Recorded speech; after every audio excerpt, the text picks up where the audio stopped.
How to add room types filters in Exely Price Monitor. Exely Price Monitor is a tool that helps hotels efficiently manage their pricing strategy and stay competitive in the market. Exely Price Monitor compares the price rates of your property with the price rates of your competitor hotels. Let's learn how to add room type filters to generate comparison reports for each room type separately.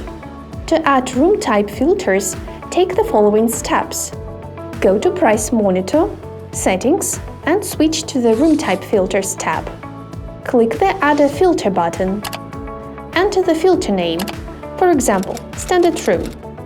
Then, select a corresponding room type for each competitor hotel. You can select several room types for one competitor. Add all required filters you need. Then, click the Save button at the top of the page. Go to Price Monitor, Competitors' Prices.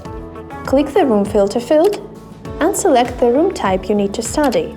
You can view the report after the daily data update. To manually update the report, click the Update Report link at the top of the page. This can be done no more than 3 times per day. If you have extra questions, feel free to contact us. You can find our contact details in the lower left corner of your extranet, or you can also use our knowledge base.